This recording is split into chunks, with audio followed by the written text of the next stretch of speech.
that thing never works. Doesn't work? That laptop, well, I couldn't. Last time I tried it, it took forever.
Patience and your time and for being here.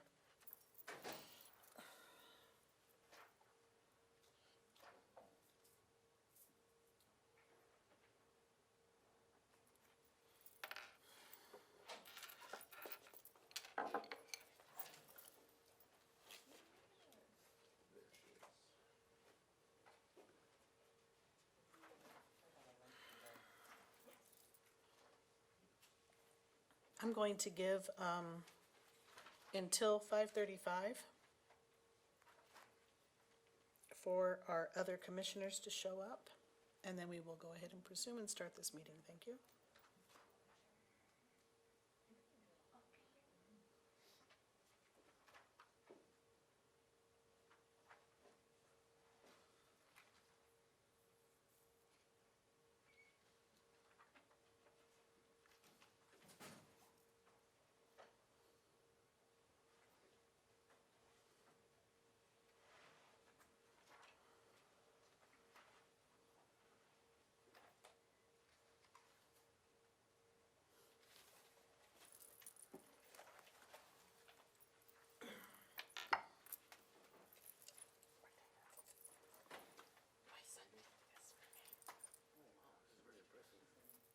Isn't that pretty? Very impressive. Yeah, my son makes them. He made it?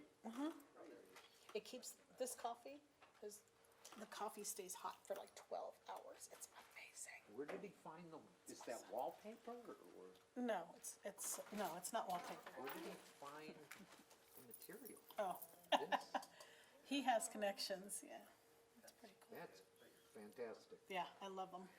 I love them. I was looking at his.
Redistricting Commission meeting to order. If I could please get Recording in progress. if I can please have everyone stand so that we can do the pledge.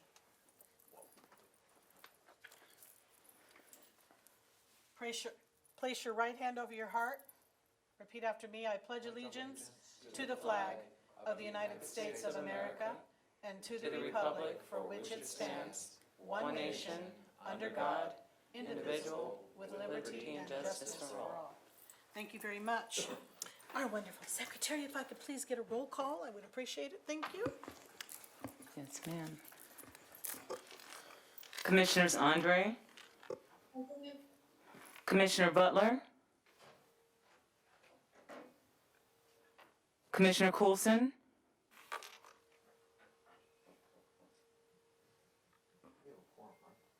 Commissioner Coulson, can you hear us? I'm just going to mark him present. I see him. I can't hear him. Commissioner Harris? I'm here, I apologize, Thank I'm you. here. Thank you. Commissioner Harris? Present. Commissioner Ortega? Present. Commissioner Riley? Here. Commissioner Reyna? Present. Commissioner Rico? Commissioner Thetford? And Commissioner Thornton.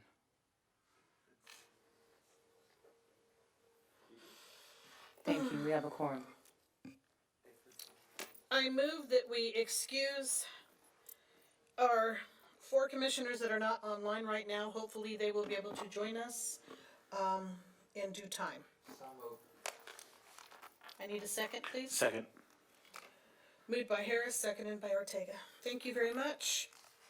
At this point in time, we are at number 4. We are going to have public comments. If I could please get our secretary to read public comments for all of those to hear. Thank you very much. Now is the time for public participation for any person wishing to speak to the Advisory Redistricting Commission on matters listed or not listed on the agenda within the jurisdiction of the Commission. If you are attending the meeting by phone, please press *9 to raise your hand. If attending by personal computer, please click the raise your hand button, press 6 to unmute yourself, state your name and begin speaking. Each caller will be afforded three minutes to speak. Also with that, thank you so very much, Secretary Smith. Please mark Thornton as here. Commissioner Thornton is now online with us. Thank you. So do we have public comments? Do we have anybody online?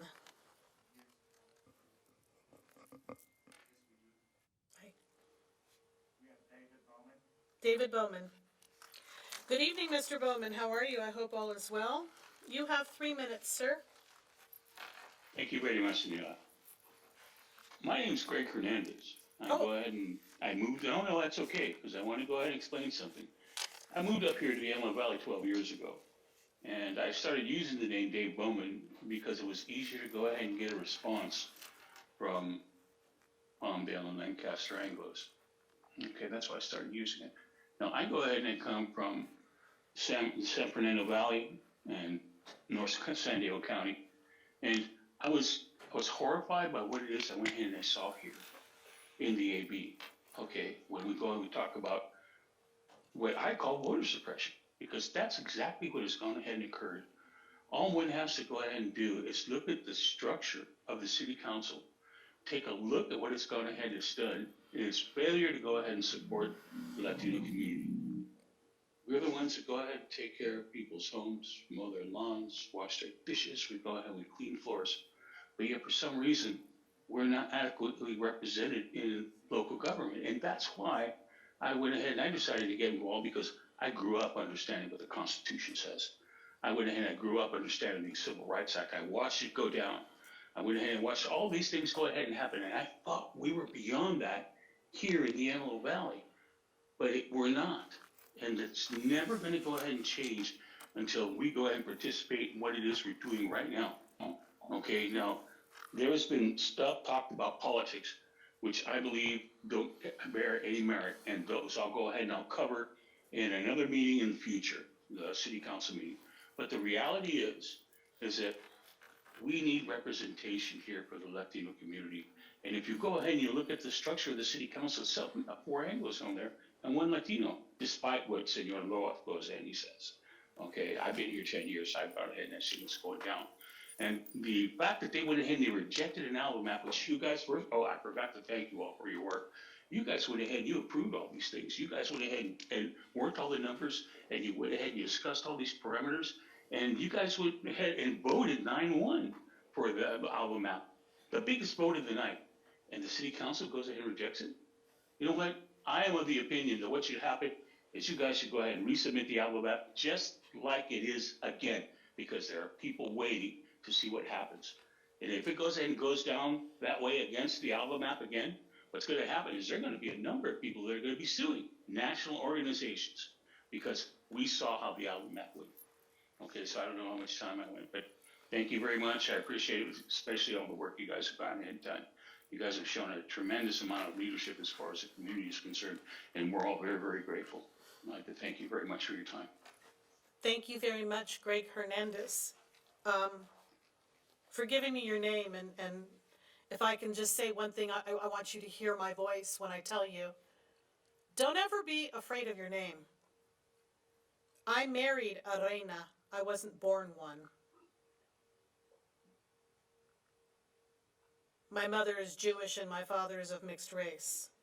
But whatever you do, sir, don't ever be ashamed of who you are. You're first and foremost an American, and thank you so much for being here. I was never afraid of that until I came here to the Antelope Valley. Yeah, I grew up among Anglos. And I understand, and that's why I'm saying thank you so much for telling us that this evening. I truly appreciate it. Do we have another speaker online?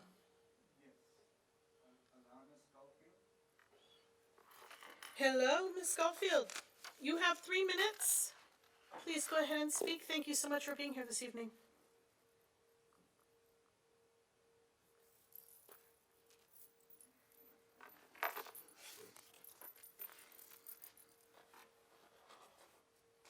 Ms. Schofield, are you there? Oh, I'm so sorry. That's I'm so okay. sorry. That's okay. Good evening. Good evening. I thought I had unmuted. Good evening to the mayor, to the staff, city council members, to the city clerk, to the city attorney, to all of the residents of Palmdale. I'm a little concerned about the maps I'm concerned that there may be a tendency for the map to be selected to be actually in favor of the present city council, that's the incumbents rather. There is a situation with me, and I am going to report it to the authorities. I already have. There is a woman named Sue Clevenger who has told people that I was leading a group of people to actually gerrymander or to mess with the redistricting of the city. And I wanted to be clear and on record that I have not created a map. I did not submit a map. And I in no way am leading up any kind of team to gerrymander or to do anything to ensure that a Latino or Black person is voted into office. That's a blatant lie. She's a vicious person, and she's part of the problem in our community. But I will say her name is Sue Clevenger, and she writes vicious things online about our city politics. I will say this. I'm really concerned that the map that will be selected would be in favor of the incumbents. And I want to really push the issue that we need. I know the young lady, the demographer, she's really good.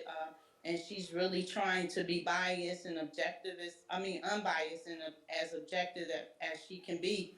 But please, let's do something where it can be fair for all candidates or prospective candidates. Thank you and have a great evening. Thank you so much for your words. We appreciate that. Do we have anybody else online that would like to? We had Dave Bowman, but somebody else on so. Did he speak under a different name? No, he told us what his name was. Yeah. He spoke. Yes, he spoke. Yes, he did. Yeah. So there's no one else online? No. Okay, so we are now here in-house. Do we have someone in-house that would like to speak? We have Mr. Javier Flores.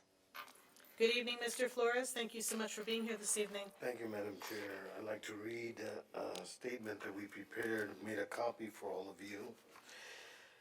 First and foremost, we'd like to thank you for your voluntary work to ensure a fair and open redistricting process for Palmdale. We would like to go on record stating our support of your efforts and outcome to date. We're disheartened, but not at all surprised, that the City Council would thwart your initial recommendation, and we firmly believe that any decision you formulate will not be accepted unless it fully protects the incumbency of those currently in office. This is their one primary concern, as was made evident during the council meeting of February 2nd. We do not know if you are interested in sending maps to the council that have as their primary objective the protection of incumbency, but we would argue and recommend that you do not. You are under no obligation to derive of maps that protect incumbency. The city, and you by extension, are under legal obligation to support maps that protect the voting rights of protected classes. In this circumstance, protected classes means Latinos and African Americans. A council member accused the creators of both Map 208 and the Alva Map of politicizing the maps, pitting Democrats against Republican incumbents. He also accused the commission of thwarting, and I quote, a good faith effort to bring to the council 4 maps. Both of these accusations are preposterous in our view. We agree with the statements made by Councilman Carrillo during the council meeting that actions of the council were completely disrespected or disrespectful of the commission, the process they followed, the community they represent, and with special emphasis on those community members who participated in the process. Given what we see as an opportunistic and not so veiled attempt to corrupt the process, A.V. Lulek urges you to resubmit the original maps and nothing more. We urge you to allow the City Council to be responsible for their own actions. Do not allow yourselves in this body to be used as a buffer, which is what they're trying to do. Place the onus back on them. Allow them to decide what maps they want instead of using you as a shield to guard them from the consequences of their actions. And I submit this on behalf of A.V. Lulek. Thank you so very much, Mr. Flores. Do we have anybody else in the audience this evening that would like to speak during our public comment? Not at this time. Okay, so at this time, I'm going to close public comment. And I want everybody to understand and be aware that after NDC speaks, we will reopen comment so that you can ask questions at that point in time on this matter. Us too? Question? Oh, yes. Great. Let me turn the page, give me just a second. So now we are at 5 with new business. 5.1 is the review and discussion of our final recommendations of a proposed district maps based on our February 2nd, 2022 Palmdale City Council statement of reasons for disapproval in accordance with the City of Palmdale Resolution CC 2021-031. I hope that all of our commissioners, our city commissioners that are on this commission, have a copy of that resolution. I do believe that our secretary did send one out to everyone by email, so you should all have a copy of Palmdale Resolution number CC 2021-031. Please confirm that you have a copy of that. I don't know that I do. If I can get a roll call from our commissioners that they have a copy, I'd appreciate that. Thank you very In much. front of us right now? Mm-hmm. I don't. It was emailed this afternoon. Oh, I might have. Commissioners Andre,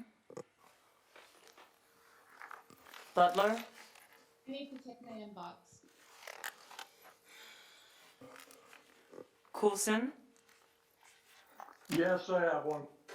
Harris, He's checking. I'm checking. Ortega, I'm also checking. Riley, About what time it was sent? I believe I have it up. I have to check on my phone because I'm using the laptop for the meeting. So it's hard to go back and forth. I believe I have it, yes. okay, Chair Reyna, Yes, I have it. Vice Chair Rico, I'm sorry, Vice Chair Ortega, What time was it sent today? I It saw was the. sent at 1:50 p.m. Thank you. I'm sorry.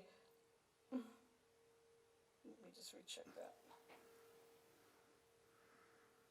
Commissioner Thedford, I did not receive a copy of it, and I would like to receive a copy of it. and Commissioner Thornton. I have it, thank you. I can actually, if any of you have your phone available or your computer in front of you, if you go to drawpalmdale.org on the homepage, the resolution is included on the website. And we are going to actually read that resolution before we go any further and allow Kristen to speak. Love you, thank you. I think that it's extremely important that our commissioners and that the public understand what this resolution says. Literally. I didn't get it either. It's coming, she's sending it to you. Give her I'm just a sorry, can second. someone direct me to exactly where on the website it is? It's on the homepage. Maybe halfway down the center of the I see it page, now. it's highlighted, there's a hyperlink. I do see it now, thank you. You're welcome. And for everybody else, that's drawpalmdale.org. You got it? I'll get there. Just go to drawpalmdale.org. Not in your email, go online. Okay.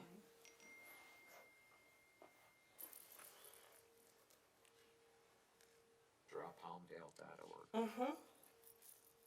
Not drop Palmdale. No, not drop. Draw. Drawpalmdale.org. .org.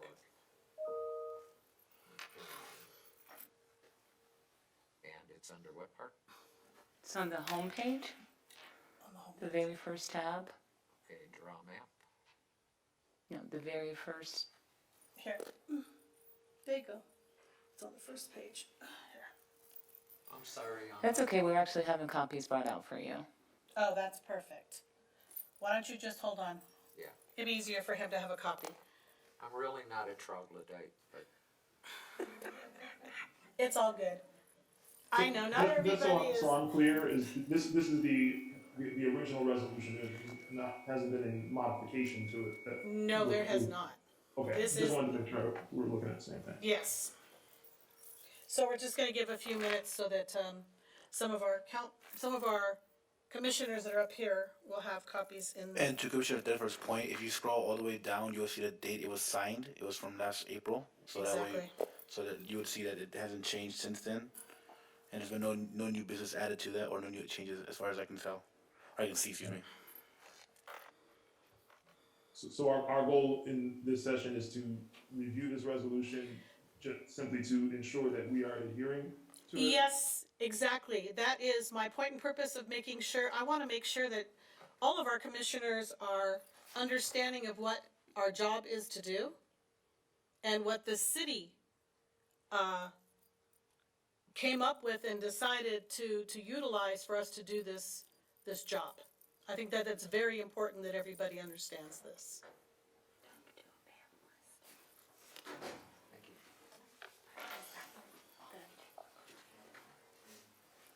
And while we're waiting for this, I just kind of want to pose a question and let me know if I'm jumping ahead, Chairman, and I apologize. No, that's okay.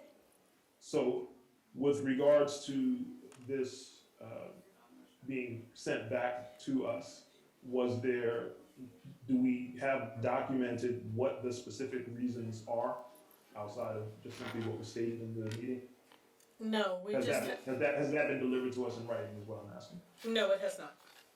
Okay. Not to my knowledge, no, sir. I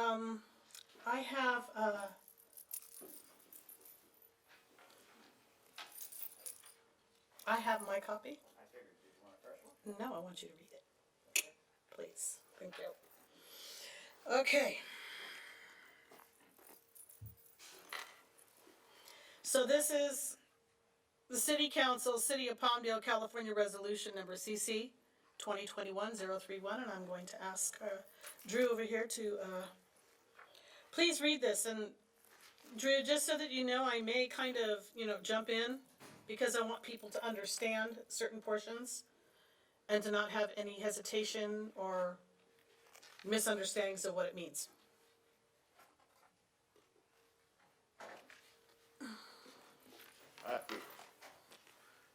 Thank you. Is there a particular section you want me to focus on, or just because it's about 13-some pages? I know it is. Let's start whereas SB 1018 became effective January 1st, 2019.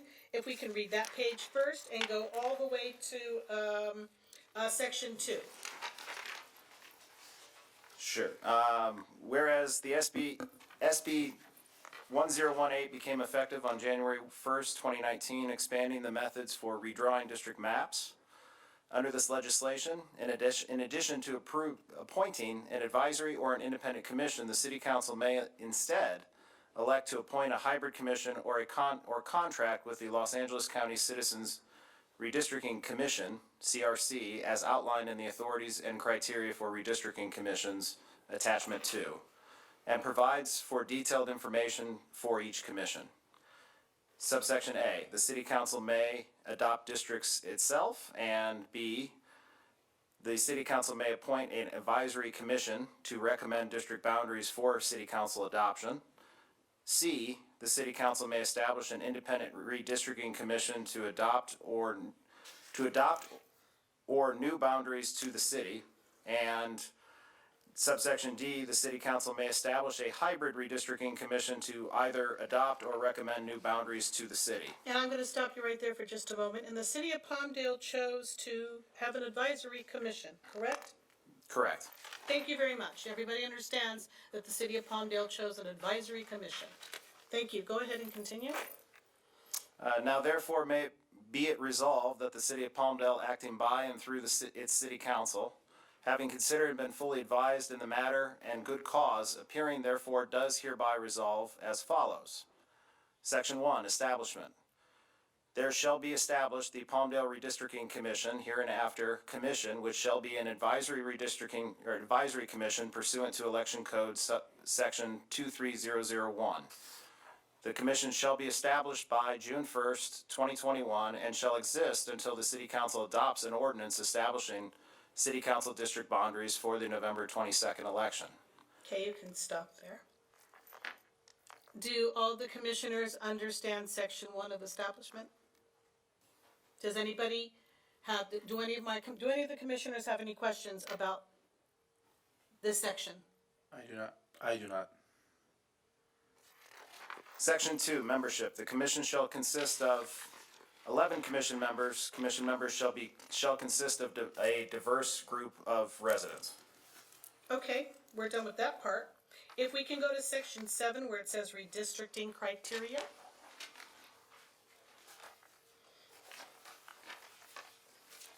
That's on page 4 of the resolution, just in Yes, case I'm sorry, yes, it is page 4. in case you're following at home. Section 7, redistricting criteria. The commission shall take into account the following legally required criteria in recommending district boundaries. A, each city council district shall contain a nearly equal population. B, a redistricting plan shall be drawn in a manner that complies with the Federal Voting Rights Act, the California Voting Rights Act, and the Equal Protection Clause of the U.S. Constitution. And C, city council districts shall not be drawn with race as a predominant factor. D, the commission may also adopt its own criteria consistent with this section 7 and may consider additional criteria, including the criteria set forth in Elections Code 21601, such as including topography and geographical boundaries, major roads, freeways, creeks, railroad lines, and other barriers, and communities of interest, school district boundaries, neighborhood boundaries, retail and commercial districts, and voting precincts, etc. Okay, thank you so much for that. And then if we can go to page 7, section 14. Page 7, section 14, statement of council intent. It is the intention of the city council to adopt one of the redistricting maps recommended by the commission. And this was approved by our city council members Correct. on April 6th, 2021. So please, I want all of my commissioners to read that last statement again, that it is the intention of the city council to adopt one of the redistricting maps that has been recommended by this commission. They chose a tier where we don't have to submit more than one map. When we had our meeting to choose on maps, I asked us to do our job and to narrow it down so that we could get to that part. We got to two maps that, according to NDC, were compliant, that had no issues and no problems. Then we have a city council meeting where they don't like the maps that we chose, but at that point in time, they were still compliant with no issues. Then after the city council meeting, all of a sudden, the Alva Map became non-compliant because somebody claims that we, the commission, were gerrymandering, which is not what any of us did. And I want my commissioners to know that I trust each and every single one of you. And I know darn well that you're not going to gerrymander your city, because that falls on our heads as commissioners. Our job is to do exactly what the city wrote in this resolution. The city's job is to stand up and make sure that they comply with their resolution. With that said, they returned a map stating, can I please get, Shanae, can you read the, I can pull it up. Yeah.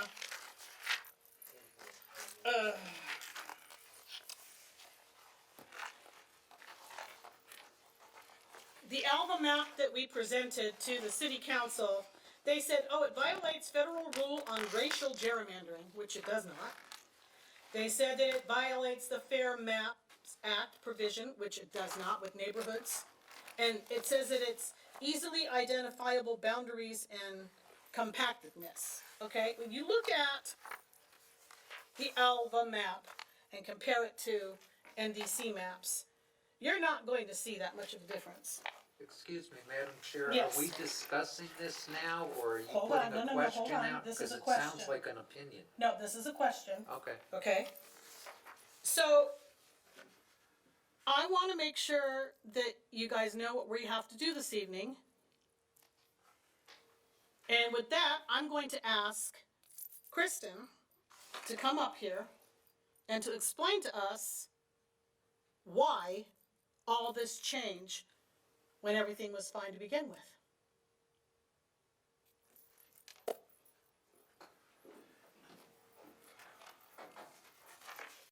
All right, here I am.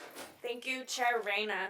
I appreciate the summary of what has occurred. And you will all remember that we reviewed these legal requirements every single time that I presented before you.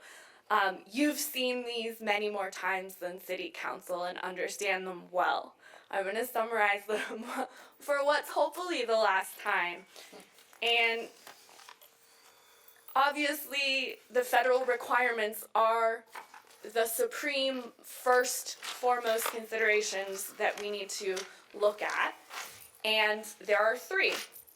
The first is to ensure equal population, which, according to the courts, means a total population deviation across all districts of less than 10%.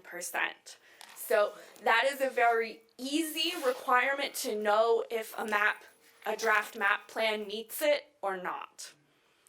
When it comes to the Federal Voting Rights Act and racial gerrymandering, that's a little bit more difficult and requires a little bit more of an in-depth analysis.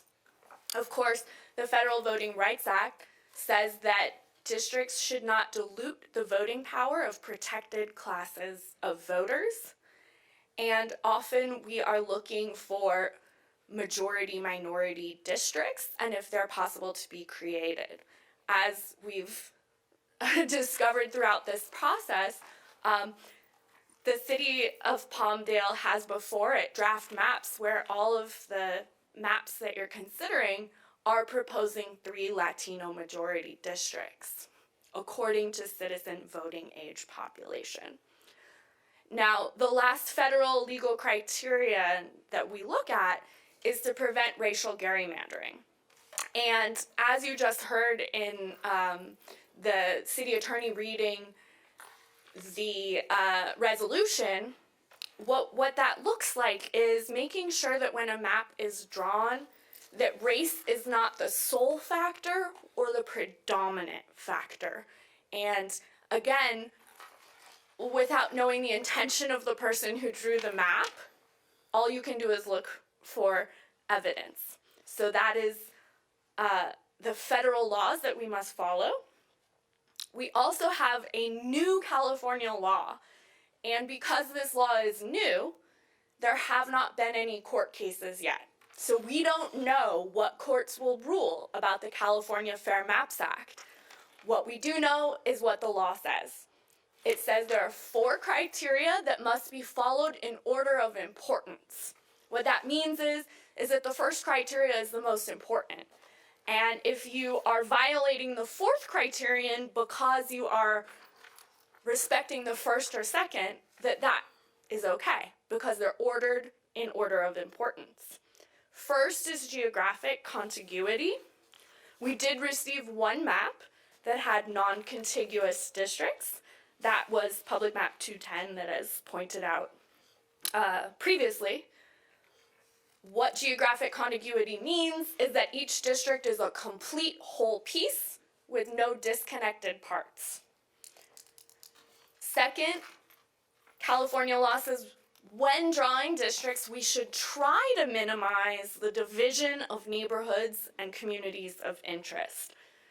This, of course, is difficult because there are many neighborhoods and communities in our cities, and most maps will divide some neighborhoods or communities. So this is one where we will make our best efforts to minimize those divisions. Third, the law says that boundaries should be easily identifiable to residents.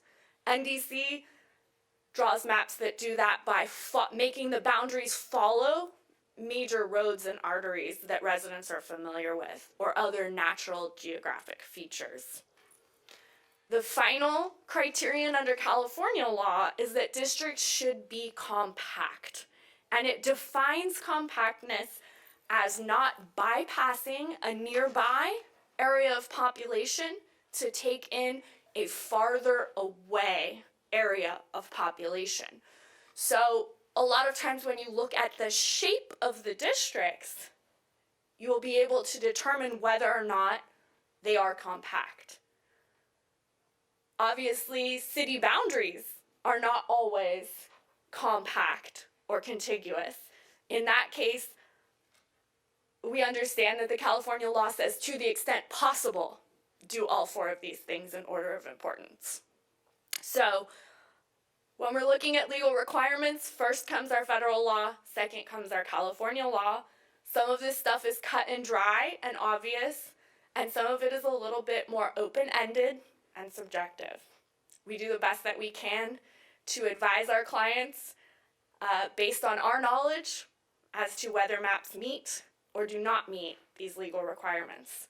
So, of the 15 maps that were received in this process, I wanted to spend this evening very quickly reviewing the legal criteria and applying it to all of the maps received, including the current map. Because as you recall, that current map does meet the population balance, the equal population requirements. So we have to look at the other criteria for the current map. I will say that when the council rejected this commission's recommendations, they did not do so for legal violation reasons, right? They said they wanted more maps, right? Well, that's what I heard, right? They said they wanted a recommendation of 4 instead of 2. What I want to do tonight is just give you all of the information that you need in order to understand the potential legality of these maps. So, there are 15 that were submitted, though you'll notice that when I'm going through this, it adds up to 16. That's because of the current map. So if you add the current map, that's the 16th map that we're talking about. And really quickly, we automatically and very easily can identify the 3 maps that are not population balanced, because when we run the statistics, we see the total deviation exceeds 10%. So that's very easy for us to do. We have to look relatively closely at the boundary lines, though our mapping software can also tell us if districts are not contiguous. So the non-population balanced and non-contiguous maps have already been identified and were identified previously. Those are the easiest legal violations to identify, and we do that frequently for our clients. So that's 201, 204, 207, and 210. Those ones are relatively easy. When it comes to some of these other issues under federal law and with the new Fair Maps Act, I consult with my team to determine the recommendation to make to the client. And as you all recall, we got the Alva Map very much at the last minute. And yes, it did meet the federal equal population rule and the contiguity rule.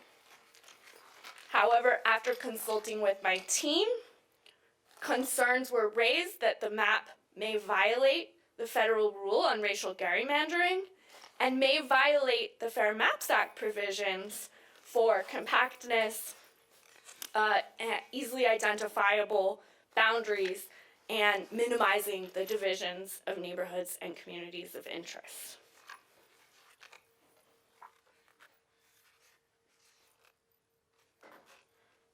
Uh, 206, was that what's on here? I'm gonna move my Zoom controls.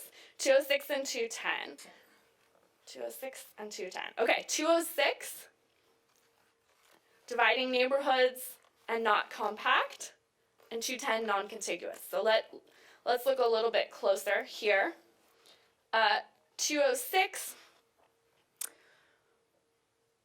when you see that almost like a thumbs up, the green thumbs up, right, coming out of District 3 there,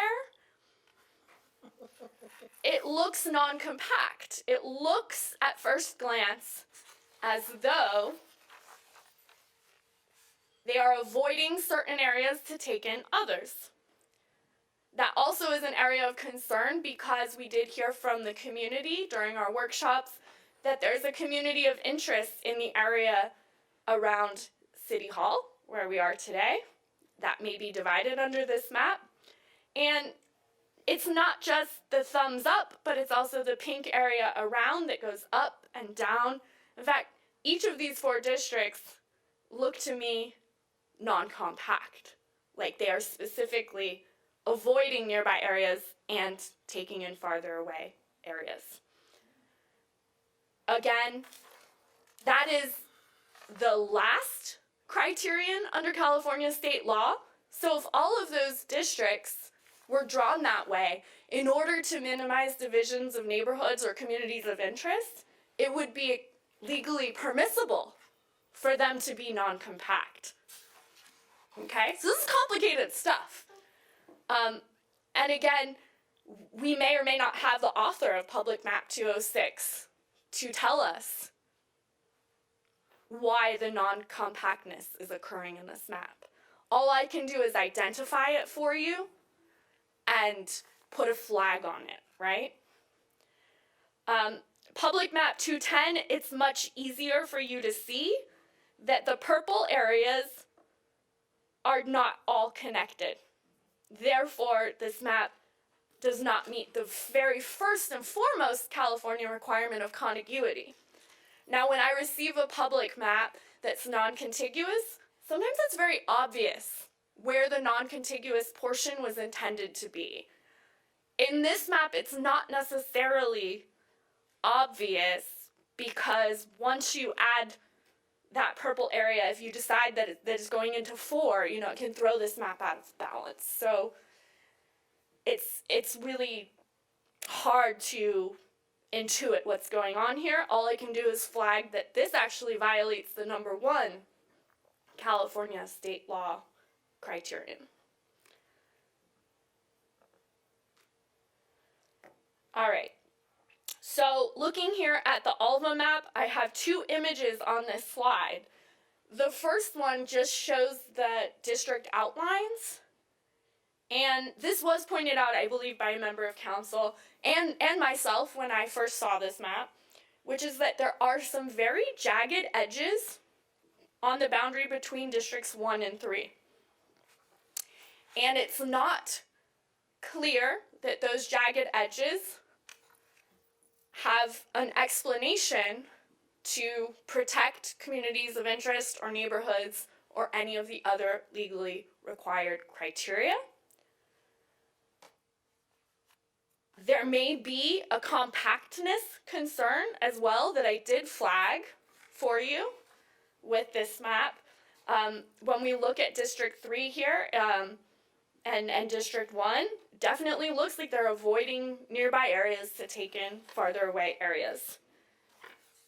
What NDC did was overlay the Alva map with the Latino citizen voting age population data that we have.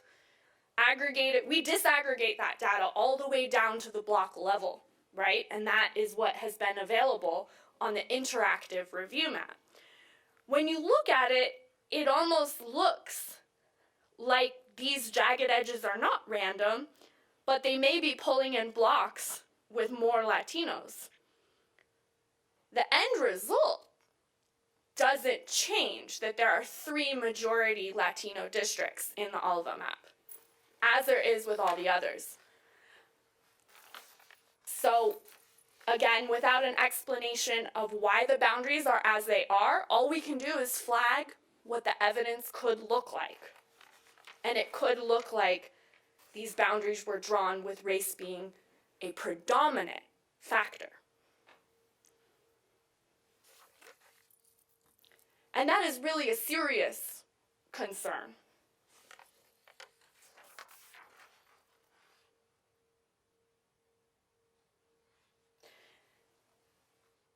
There's another group of maps, including the first one that I actually drew and presented, that's of minimal change to the current map.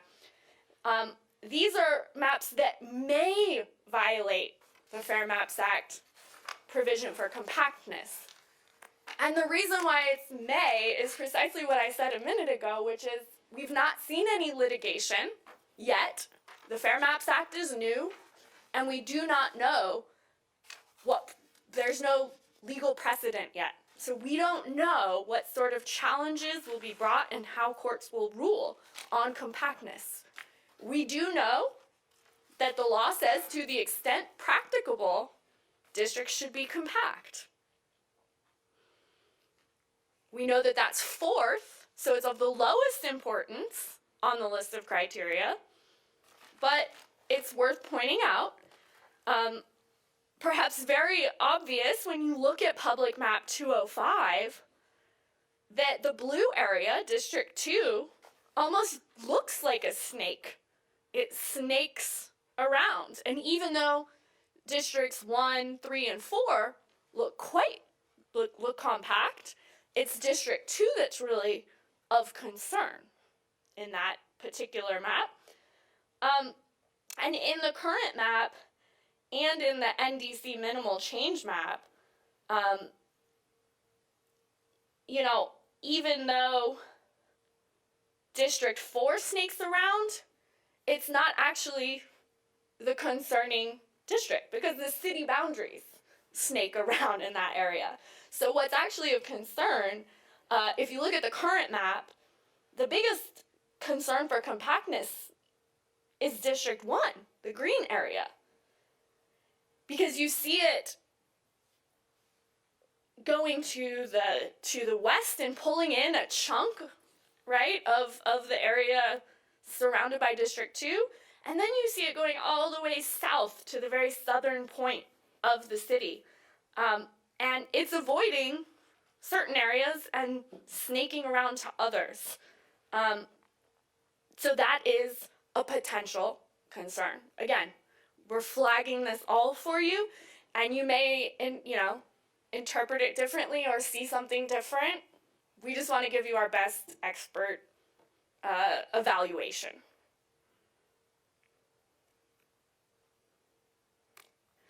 Finally, there are 7 maps that we have not identified any legal concerns with, and one of them is one of the maps that you recommended to council, Public Map 208. The others are 202, 203, 209, and NDC orange, pink, and purple. So, with that, here's 202, 203, 208, 209, and NDC orange, purple, and pink.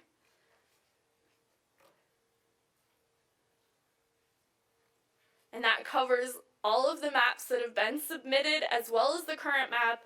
And I am here to take questions. And if you want to look at any of these maps on the interactive review map, I can zoom in and out and give you a little bit more detail. So I think this is a good time for the commissioners to ask questions of me. I also have with me my colleague Douglas Johnson, who's with us on Zoom. So I have a question. You mentioned that there's no way to get racial gerrymandering because we will have 3 districts without the populations, majority-wise. Is that correct? So that means that you are preserving so if we adopt a map, which they're all on the table, 3 Latino majority districts, that is, you are preserving the Voting Rights Act protections for the protected classes of voters, right? And there's really no variation from a Voting Rights Act perspective for a district that's 62% Latino and one that's 58% Latino. And I would point out that those percentages for citizen voting age population are estimates. So those aren't hard and fast numbers the way that the census population numbers are. Is there a way where we would have we would not have any racial gerrymandering regardless of how we break the regardless of how we break the maps out? Like, for example, like we could have, based on population numbers I'm seeing, no matter how we break it down, it seems like we would have racial gerrymandering, or we have a racial majority in districts. So racial gerrymandering would mean that we are drawing district boundaries with race or ethnicity being the driving factor to the detriment of some of these other things like equal population, contiguity, easily identifiable boundaries. You would be drawing boundaries based on race or ethnicity that divide neighborhoods, communities of interest. That would constitute racial gerrymandering. And so we would have to, but there's an opportunity for us to have any districts where it would be no racial majority whatsoever, because I keep looking at the data. I don't even know if that's possible. That's ultimately my question. Yeah. Like, So that's what I'm driving at. Yeah. So we have to actually look at the lines themselves on the map to ensure that they're meeting all of the criteria, right? Just looking at the number for who's the majority, that's just one data point, right? Yeah, and that's pretty what I'm driving at, because I don't think when I look at the Alva Map or look at 209 or any of the legally compliant maps, I still see, based on the breakdowns of what you have, the estimates provided from the census, I still see this information that you would have in some way, shape, or form a district that would be majority Latino, or there would be no way to have it broken down where it's an even split. And I think it's the nature of the area because of our overall population. You said right now we have a 60% majority Latino in the city. So it seems to be that, like, no matter how we divide the districts up, we would have that issue there, correct? No, that's not an issue. That's a good thing from the perspective of the Voting Rights But I'm Act. looking at, But if you're drawing one block here and not there to the extent where you're dividing a neighborhood and there's no explanation given of a legal reason to do so, and it looks like this one block has Latinos and this one block doesn't, it would appear to be that race is the predominant factor in making that one block and not the other one. So we were talking, as you said earlier with the Alva Map, I was looking at their map earlier when you were giving your presentation, and I see that jagged edge on district, I forget which district it is, where it cuts in and comes back out. But I guess I'm going to assume they were following the borders or what a natural border or a street was. So some of that is true, right? When you're talking about sort of that rounded part from what District 1 currently into District 2, yeah, that is following a census block. Okay. Yeah, but if we're looking at sort of the more central part of Palmdale, the census blocks are more square. So you can see the squares. Those are not driven by census block geography, those decisions. Just for the record, I want all the commissioners to know that every map, every single map creates 3 Latino majority populations, including the maps that NDC drew. That's because the majority of the people that live here are Latino. And, so to say that there was gerrymandering going on purpose or anything like that is just, that I hear what you're saying with that. I understand that completely. The evidence for the gerrymandering is not the total number of folks in the district. It's because of the line. Yeah, it's because of jagged edges that seem to violate other criteria. And there may be an explanation for it. We don't have that explanation before us. Okay, I know that we have other questions from our commissioners. I believe that I saw Thornton. I'm going to let Thornton go first if you don't mind. Thank you. Okay, I think you may have answered the question. I'm trying to understand, maybe I could see that visually. If one of the maps was drawn by a legal corporation, from what I understand, and then you have, let's say, the pink map. And as you've mentioned, okay, let's say the Alva map is showing gerrymandering, for example, but the pink map is not. Is there a way that you could show this or on a split screen and kind of compare where the differences are? I'm just kind of curious to see how are they making the distinction? Yeah, I know that you said it has to show, compact but I just like to see how one, differentiates from the other, if that's possible. sure. Let me share this slide with you one more time. Can you show them, like on a split screen, side by side? Well, I don't know if you can I don't do that. have the other maps overlaid with Oh, okay. with the Latino citizen voting age population at this time. But I can show you this snapshot right here on this slide, right? And I just want to clarify that when we talk about racial gerrymandering, we're actually talking about something that federal courts have defined and that there is legal precedent on. Right. The term gerrymandering is just a term that is used generally, right, to talk about any biased maps. So, but we're actually talking about not the general term, we're talking about a specific legal category that is racial gerrymandering. So it would include not only Latino race, but any and all. Am I correct in understanding what you're saying? Exactly. Okay, so the way that it's drawn up. Correct. So if we compare And I think, that to the go ahead. pink map,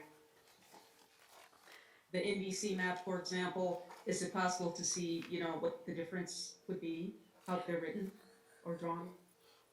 Yeah, Kristen, go ahead and just compare the two so you can see the jagged edges. Yeah, that's what I was looking for. Yeah, there you go. And you can see the pink maps also has the 3 majority Latino seats, but see how straight those lines are. They're following Palmdale Boulevard, for example. Okay. And the voice you're hearing is Douglas Johnson, who's president of National Demographics and my colleague. Okay, thank you.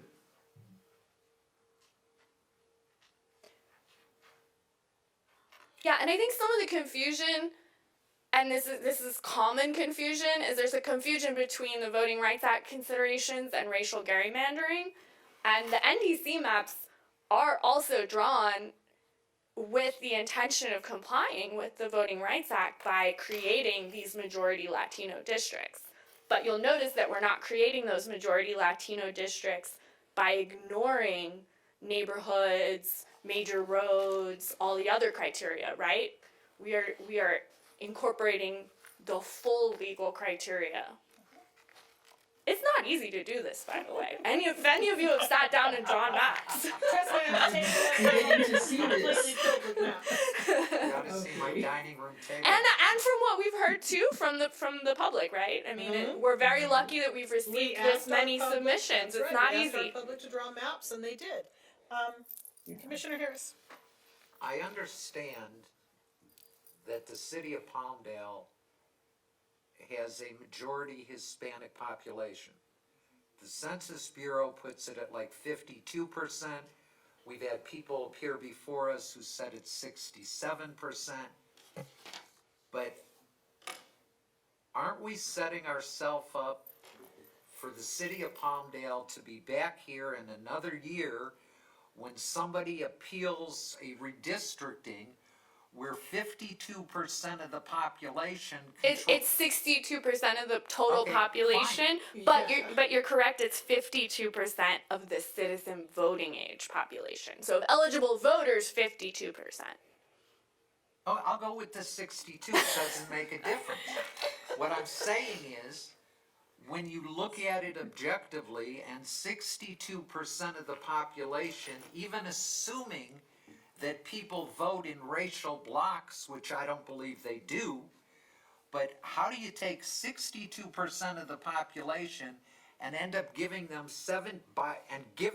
by the way the maps are drawn, 75% of the commission. I understand that they're upset. Of the council Of the district? council, rather, of the city council. I'm like, what? Yeah. And just for the record and transparency, I belong to a group that is so small that it's not even considered in here. So if you can go from being a minority, which the Hispanic population is, in this circumstance, they are the majority. And if we draw maps that give them the power to minimize and dilute the vote of everybody else, isn't that the exact reverse of what we're trying to do? And doesn't that set the city of Palmdale up for somebody to take them to court next year going, when I voted last year, 50% of my district was Hispanic. Now it's 73%. My vote has then been diluted. So I would also if like- you are a protected class, right? Remember there are 4 protected classes of Right. voters, right? This is Black voters, Latino voters, Asian American voters, and Native American voters, right? And any of those groups, if there is evidence, they can bring claims and suits. And there's lawsuits across the United States, because I did look it up, to define by other than race what a group is.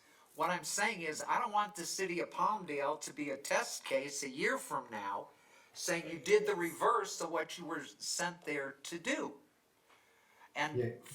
to assume that there is no political motivation by anybody would be absurd. The city council is elected politically. Some of the maps that were submitted even went so far as to change the numbering of the districts and where they were. I could understand, what I'm saying is, if we're gonna pick a map, even if it goes to 3 Hispanic majority districts, we should really take great pains to see to it that it's not an overwhelming majority.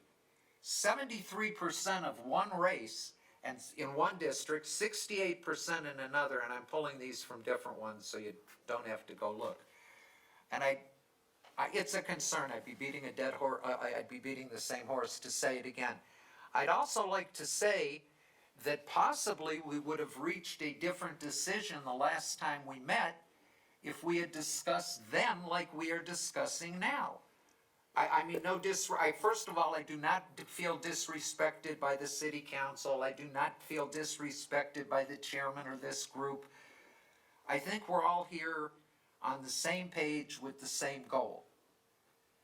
But I don't want to, even if it's not me, I don't want a commission appointed a year from now to say, well, the last commission screwed it up because all they did is change from one group being predominant to a different group being predominant.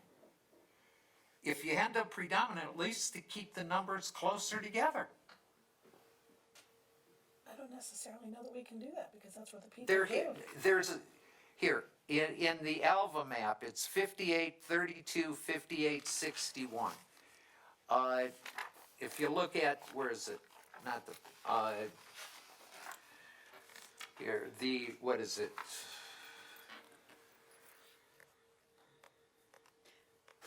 50% majority, 37, 59, 61.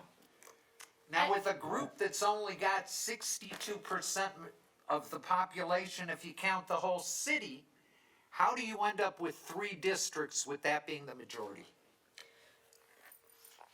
On the face of it, Douglas is going to speak. Go ahead, Douglas. Thank you very Yeah. much, Mr. Johnson.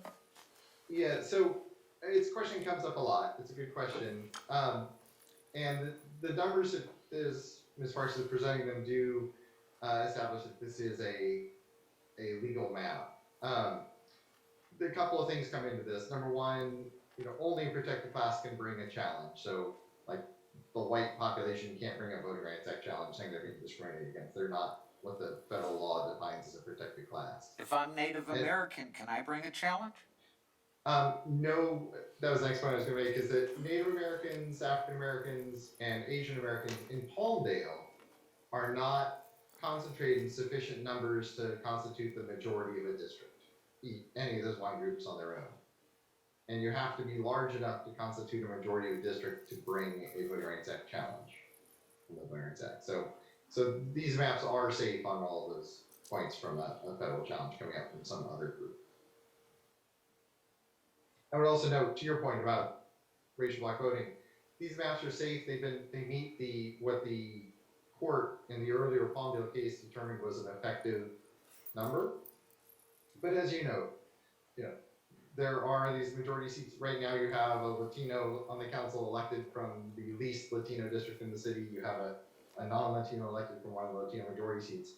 A percentage is not a guarantee that someone from that ethnicity will be elected. So that is why this law has withstood many challenges over decades and is really well established. Thank you very much, Mr. Johnson. Commissioner Thetford? Yes, thank you. I have a slew of questions. I'll try to limit the amount of time that I take, but I want you to ask them all. I don't care how long this takes. This is what we need to do. Yeah. Sure. Well, the first thing I want to start with is I want to understand, and this is kind of what I was going to at the beginning of the meeting, is what have we been called back to do specifically? I understand the conversations that we're having, but Kristen mentioned that they now want 4 maps instead of, is that what the call is tonight, to come back and give them 4 maps? What is the call? What was the request from city council to us? They did not, it doesn't sound like they gave us a specific request or reason to shift what we had already come up with. So I just want to understand, like, what is our specific goal this evening? Drew? Can you Is there answer anyone this, that can please? provide me with that information? Because if we don't have a goal, it kind of negates all my other questions. Just a moment, please. So the motion that the city council took up at the last meeting, I think it's important to note that there was a discussion by the council of 4 maps. That was not in the motion and direction that Councilmember Loa, who made the motion, that was not in his specific motion. So it's a point, it was a discussion, but the concern was about the 2 maps presented to them. There were questions of legality.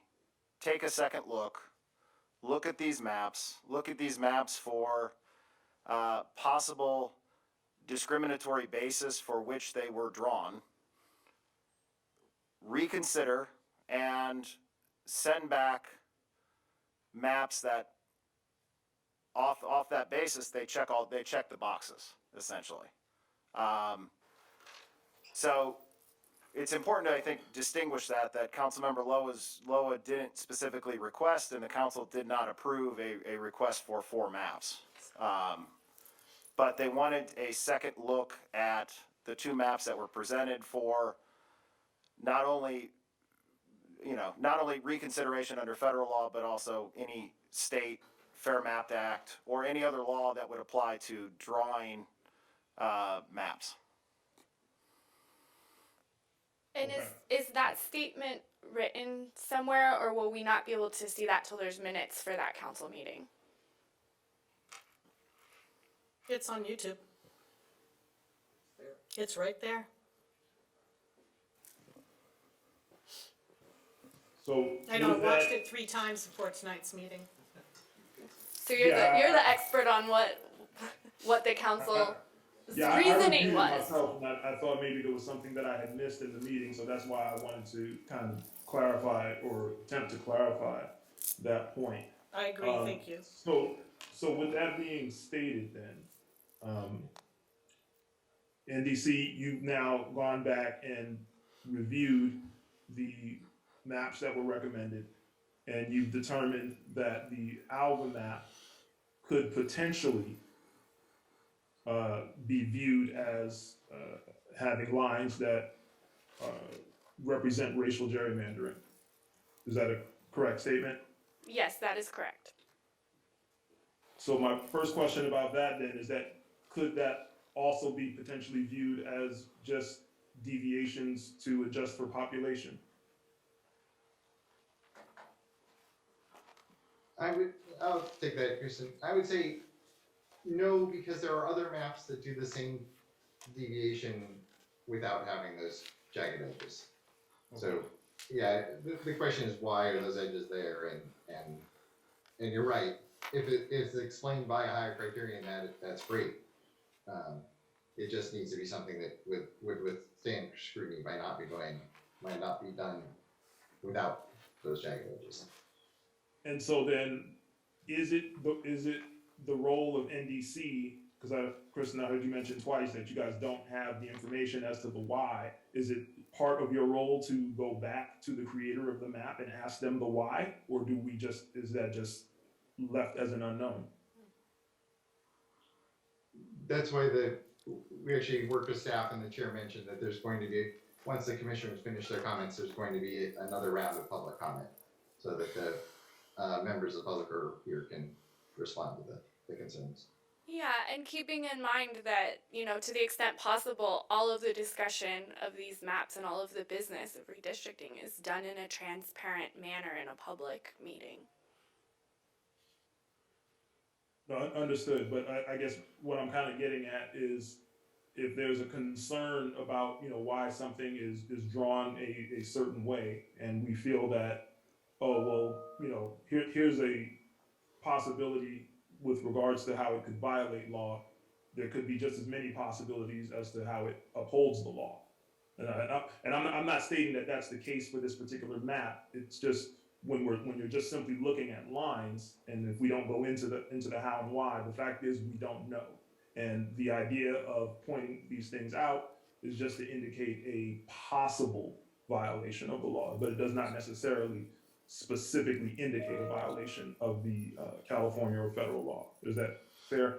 That's fair to say, yeah, that we raise the red flag not to say, here's the way a court will absolutely rule on this, but to say this map may be at risk of being challenged in court. Okay. And then, so with that being said, and knowing what we know and what we don't know about these maps, the last point that I want to make is, I was again reviewing the resolution that the city council, it was my understanding, and let me know if I'm reading this differently than anyone else, is that whatever recommendations that we make as a commission, that we have made as a commission, the city council has the right to overturn that. They can pick whatever map they choose, they could modify the map, they can do whatever. My understanding was that our role was to, in effect, assist in representing the people, which I believe we have done, representing the citizens of Palmdale and what they want by listening to them and listening to their needs, their desires, as well as taking recommendations from NDC and ensuring that things are of a legal compliance, or at least as close to a legal compliance as we can get, and then to make the recommendations to them, and then they could then in turn make those decisions. So if they've now said, hey, we don't like these maps because we believe that this could be a possible risk, it seems to me that it would be incumbent upon them to then make their own decision based on what I'm reading in the resolution. All of those things that I see in, what is that? At the top in subsections A, B, and C, and D that we read at the beginning, the city council may adopt districts itself, and the city council may appoint an advisory commission, which we have done. The city council may establish an independent redistricting commission to adopt new boundaries, and the city council may establish a hybrid redistricting commission. I see an and after each one of those. So it seems to me that we have performed our role. We've done our due diligence with the information that we had at the time. And with that being said, I would, if it's appropriate, I'd like to make a motion that we simply resubmit the same maps that were submitted originally. Okay, can I ask you to let the rest of the commissioners speak before Absolutely. we, and then bring back that motion? Can we have Absolutely. public speak Oh, before? wait, yeah, we're gonna go through, I'd like to get through all the speakers that would like to speak on this, because I feel that Questions. it's extremely important, and there's gonna be some great questions. Is that okay, Commissioner Thetford?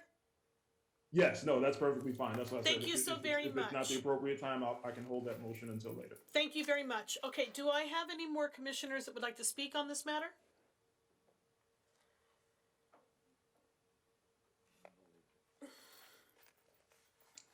Okay. I have my hand raised.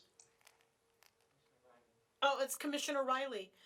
Hi, Commissioner Riley. Good evening. Thank you for being here. Go ahead, please. Hi there. I do have a question for Kristen that I'll get to, but I want to start with, I'm sorry that I missed the last special meeting. There was a communication gap and I didn't get the link. I did go back and watch the video of it, and I was at the February 2nd City Council meeting. Now, from the City Council meeting, it seemed to me that it was Council Member Betancourt who specifically asked about having four maps, and that Councilman Austin Bishop also concurred with that. I think that's where the four maps came from. Had I been here, I was considering suggesting we send the minimum change map, and this now gets to my question for Kristen, because it also ties in to what I thought was an objection to the maps that were submitted. And Kristen, on our objectives and goals, at the beginning of every slideshow that you show us, under goals, it says a goal could be, or should be, minimize changes to election cycles. Can you speak to that for us?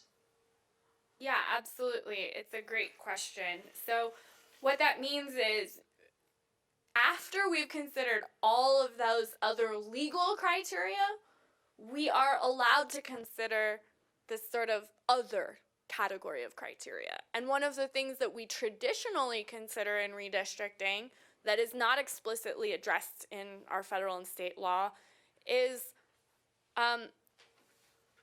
minimizing the number of voters who may currently be in a district that will vote in 2022, and minimizing the number of voters that we move to a district that won't have a chance to elect their council member until 2024, right?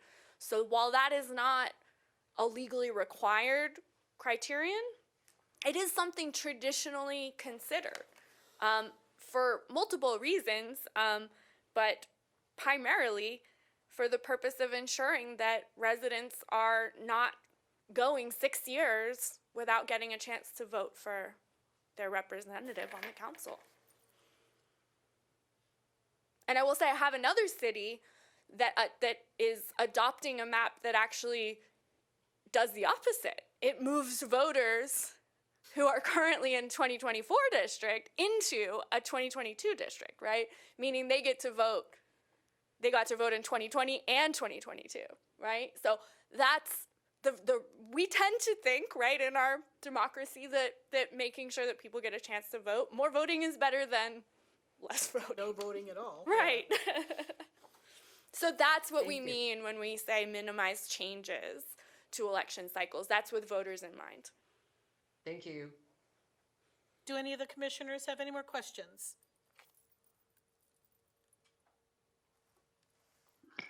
Yes, I have a question. Colson, hi. Yeah, my question concerns the four maps that they were requesting, and why. I know we talked about it briefly before we decided to send only two of them. But what's wrong with giving them more than two choices? Well, we are obliged, actually, according to their rules, to only give them one, because that is what they chose. Right, but that's To not my have. question. My question is, what is wrong with giving them more than two choices? Because I don't Or, believe or, that, or more than one choice? I believe that our job was to bring it down to narrow it so that it would be easier, not only for the community, but for the city council. If that's the case, why did we ask our public to draw us maps? So that we could choose. If I can We add want to that. to be able to I'm sorry. choose what we feel is best, that complies with all the rules and regulations that were given to us by the state and the federal government. So, Right, and so there were 7 eligible maps, right? yes. And then, and we chose 2 of them. Well, what would be wrong with submitting to the council 4 of them? I don't understand the issue there. Well, I'm following the guidelines that's in the resolution on what the city adopted. Where does it say? Right, but it doesn't say we're to limit our choices to 2, or our recommendations to 2. But are we actually limiting though? That's kind of my point. It's my understanding that the council has the ability to choose from whichever ones all the maps are available to them, just as much as they are available I'm going to let us. legal answer this for you, please. Sure. Thank you, Madam Chair.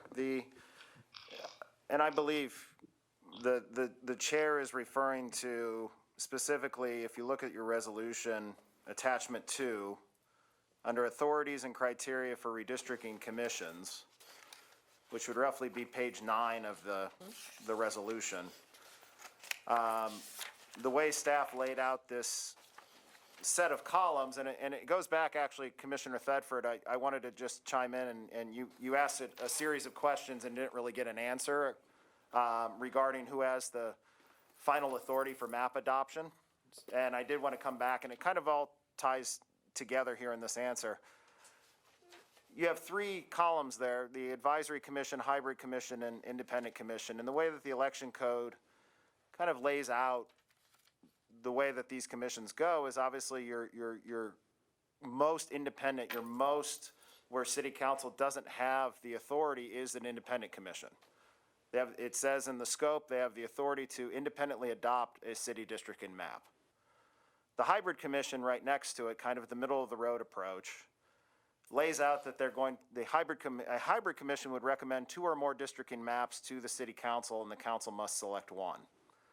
The advisory commission, which is what the city council selected, states, and just right here in the column, that it recommend a districting map to the city council. So I believe, and I don't mean to put words in the chair's mouth, but I believe this is what the chair is referring to when she mentions one map.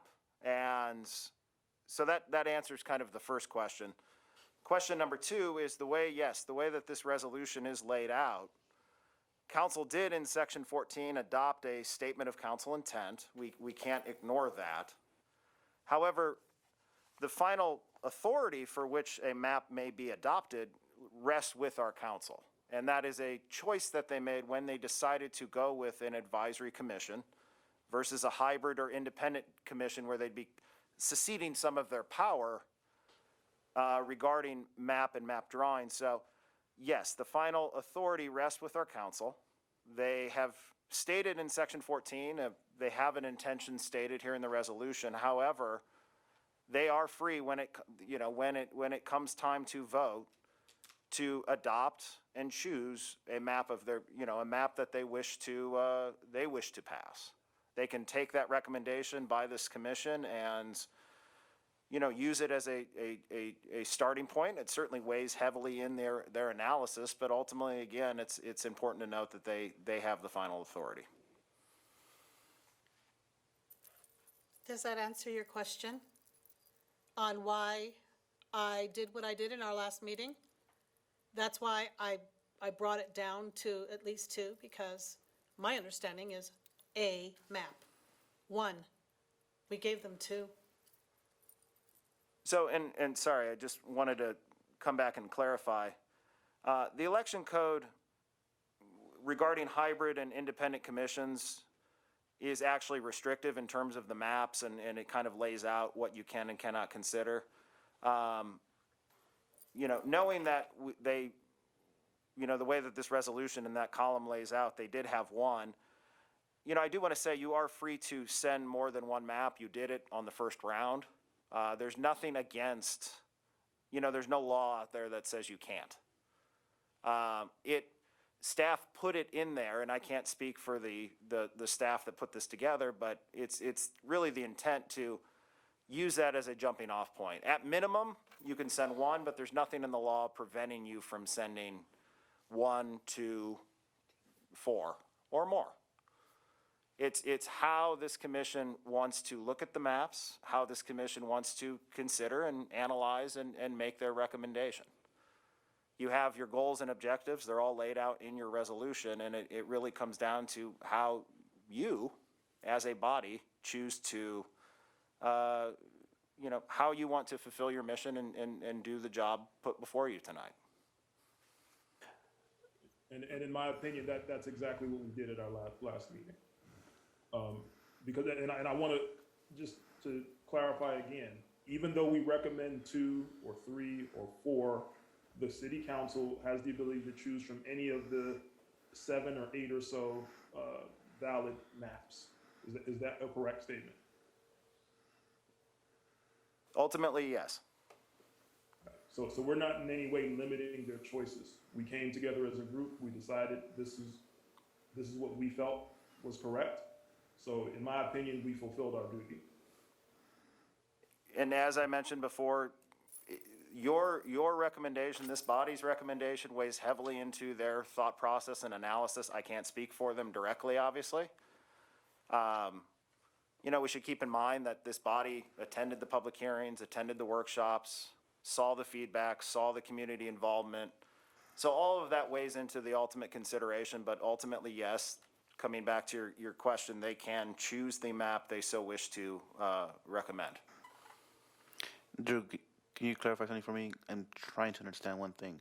So they can just stay with the city lines as they are? So keep in mind, at this stage, we've been spending a lot of time on section 14, the council intent, but the schedule, section 13, right above it, is why we're really here tonight. Yep. Is that the resolution is built in a system by which this body recommended 2 maps to the council, and the council has chosen not to adopt those maps. They've sent back some direction, and for you to reconsider and re-recommend 1 map, 2, 4. When it goes back up to council on the 16th, we've kind of, for lack of a better word, reached the end of the road in terms of schedule. So we're putting, again, it weighs heavily, but ultimately on the 16th, it won't be me here, it'll be our city manager and city attorney sitting on either side of them, but the task before them that night will be to choose a map. Does that answer your question? Oh no, it does. I'm processing as well. I know you're processing. Do I have any other commissioners that have any other questions?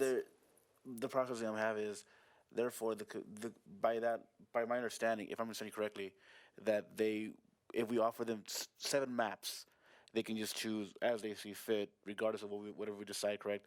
We can put forward 4 maps or 5 maps or however maps we like, and they would ultimately decide, or they can just say, nope, we'll do our map.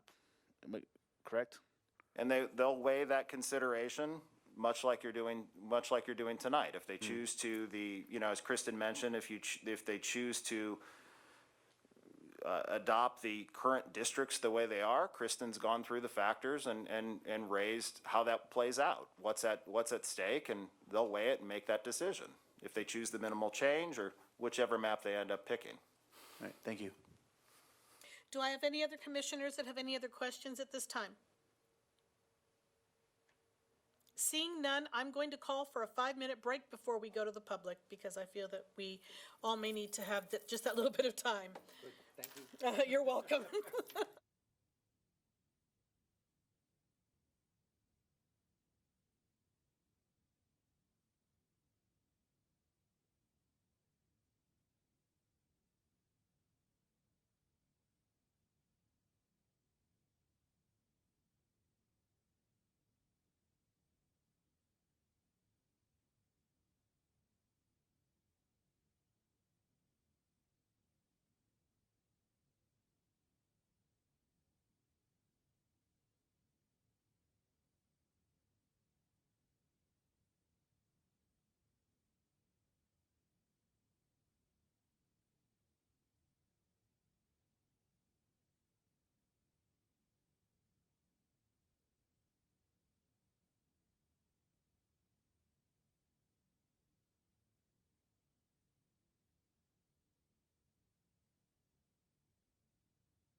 Ready?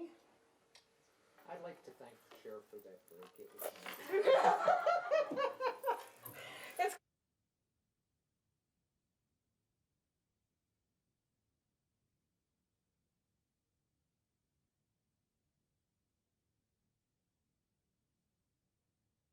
Back in session. With that, none of the commissioners have any other questions, correct? I do not. Online, we're good. With that, I'm going to open it up. We have two online for questions. We have two commissioners? Oh, two online. Questions, okay? Public comments. Sorry. Okay. Dave Bowman. Same guy. Sorry about that, I forgot to change my name. Okay, so, yeah, sorry. But what I go ahead and I do for a lot of Latino organizations, I go ahead and I do political and opposition research.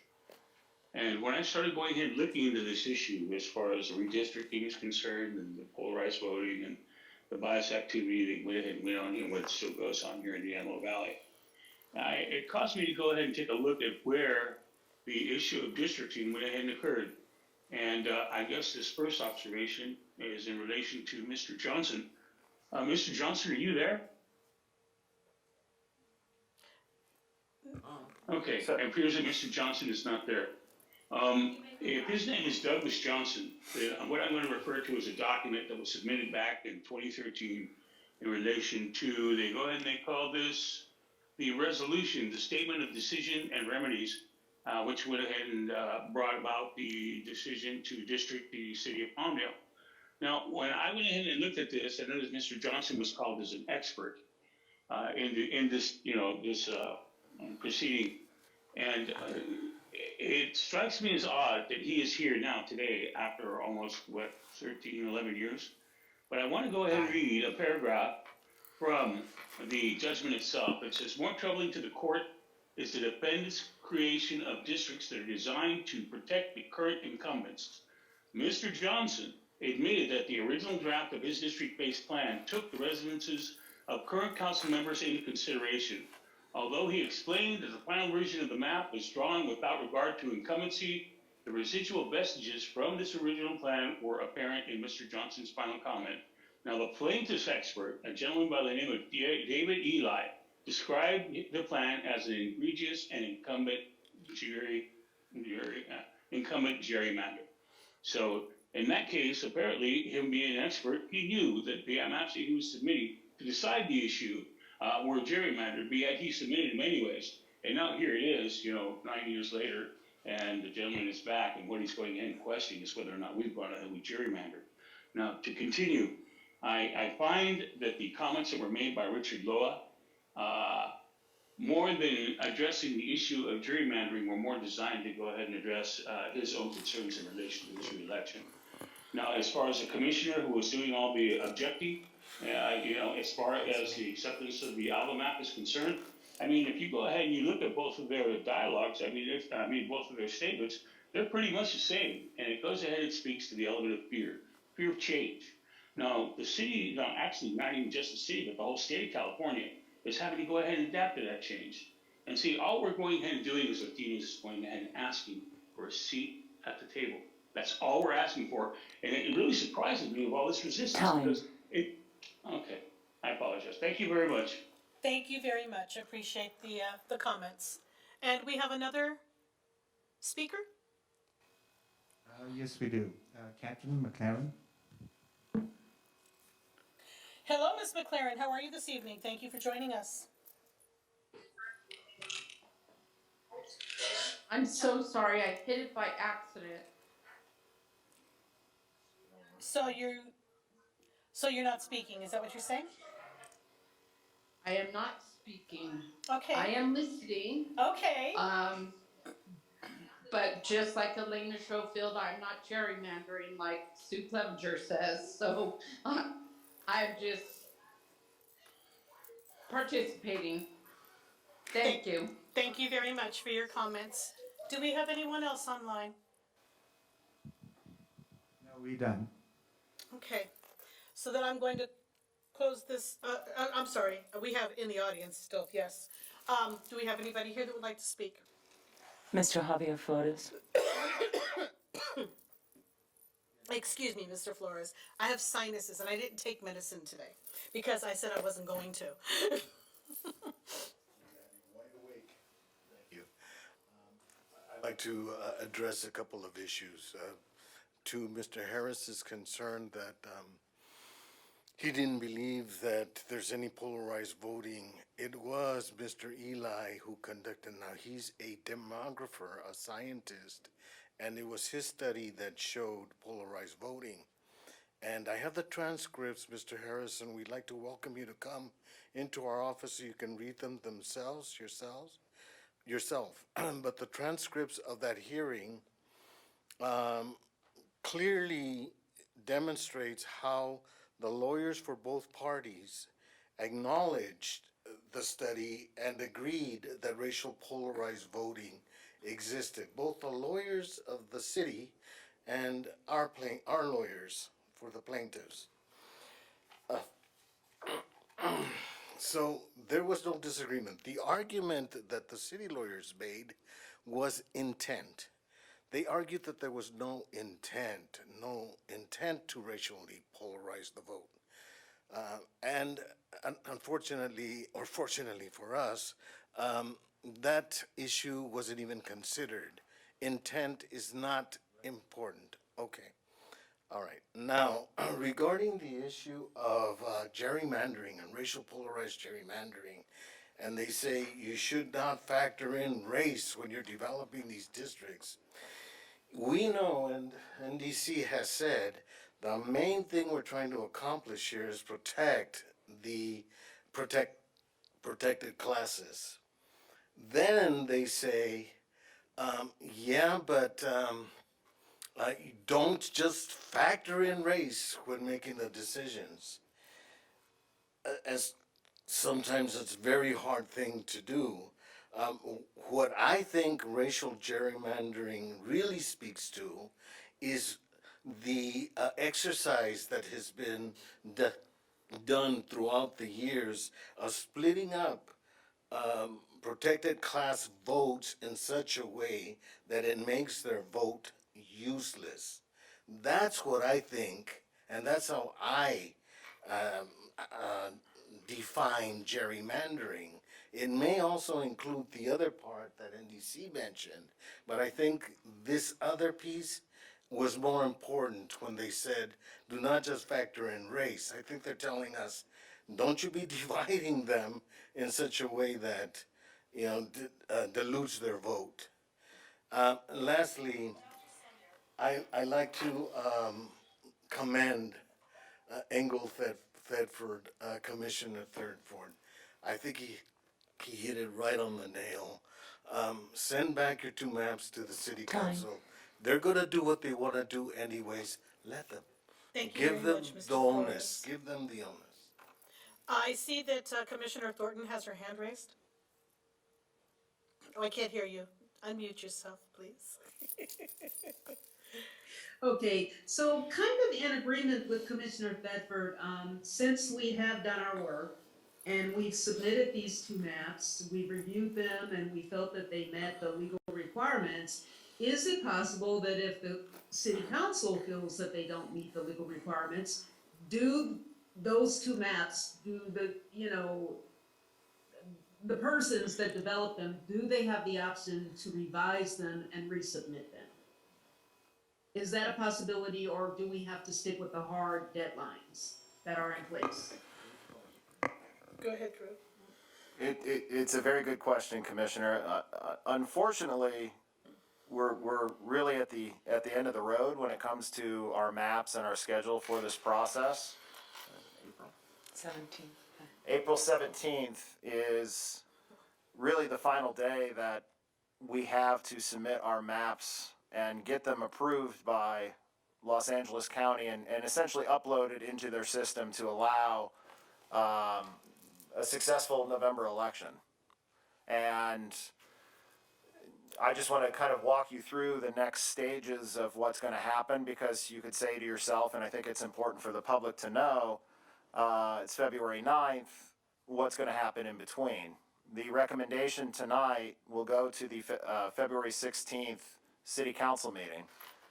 From there, the council will will essentially introduce an ordinance based on whatever map they indeed adopt, in which that will come back the first week of March. From there, after that March ordinance is adopted, ordinances in general take 30 days to come into effect. So you're essentially coming to the end of March. And then from there, we still have work to do on our end to, on the GIS and the maps and the layers and the technology. There's that technology component to get it submitted to the county according to their specs. So there's just unfortunately not time to do any revisions to any of the maps. Does that answer your question? Yeah? Okay, thank you. We are closing any more public discussion at this time. And at this time, I'm going to ask Commissioner Thedford if you would like to make a motion, sir.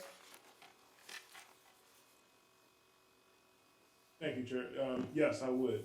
And I'd like to preface it first by saying that I'm making this motion based on the fact that, as I stated before, I believe we performed our duty as a commission, and we are providing maps that I felt we believed in as a group, or at least we did a week ago, understanding that one of them, through NDC's further analysis, may potentially have some issues that would need to be addressed, and one of them has no issues per NDC's analysis. So therefore, I motion that we resubmit the two maps that we submitted originally, which was map 208 and the Alva Map, to the City Council for them to review and then make their decision based off of that advice. Okay, we have a motion on the floor. I need a second, please. Second. We have a motion by Thedford and a second by Ortega. Can I get a quote, please? And these, remind you, is for map 208 and Alva. Commissioners Andre, Aye. Butler, Coulson, Aye.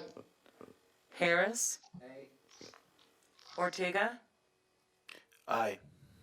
Riley, No. Reyna, Aye. Rico,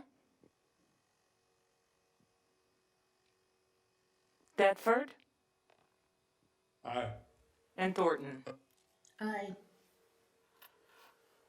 I have a vote of 6-3. The ayes have it. The motion carries.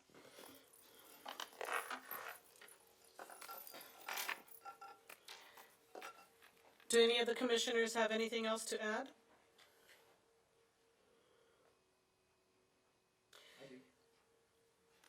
Yes, I wanted to see if we could put forward NDC purple. What was that? I can't hear. She's making a substitute motion didn't hear that. to bring forth NDC purple, Yes, NDC an purple. additional map. So you're making a substitute motion? Yes, I just have a problem with the lines on the Alva map, how they're just not very clear, so I just wanted to add another one in consideration if the Alva map has issues with it being not compact and kind of I'm spread sorry. thin. I'm sorry, Commissioner, can you identify yourself, restate your motion and your reasoning, because you were very low and we just turned you up. We can hear you now. Okay, so I would like to put forward for consideration the NDC purple map. And who's speaking? Oh, I'm sorry, this is Rochelle Butler. Okay, so I'm gonna need a second. Second. Okay. We're gonna need to take a call, please. It was seconded by Harris. So we need a vote, please, to see if the rest want to bring this map forward. Commissioners Andre, Nay. Butler, Aye. Coulson, Aye. Harris, Aye. Ortega, Nay. Riley, Aye. Reyna, Nay. Rico, Thetford, Nay. and Thornton. I'm sorry, Madam Chair, did we have a question? Was there a call for the question? I wasn't really able to hear what the commissioner's reasoning or what was said. Go ahead. Commissioner Butler, would you like to restate your reasoning? I have a motion to submit the NDC purple map. Yes, I just felt that if council was going to, if city council was going to review two maps, that one should have nice clean lines as opposed to the Alva one, which did have a lot of jagged edges around a good number of neighborhoods, which I'm not sure if they would even considering that, that is one of the California rules with the compact boundaries. So this is a third option for the council to review? Correct. Okay, I see. Aye. Okay, so the ayes have it, so we will send in a purple map. The motion carries. Okay, go ahead. Madam Chair, I move that we also add the NDC pink map to what is going to be given to City Council, because it is very close to the Alva map, but it doesn't have the problems that that one has. I need a second. I'll second it, Michelle Butler. Okay, we need to take a roll call, please, for pink. Who is the second? That was Butler. Commissioners Andre, Nay. Butler,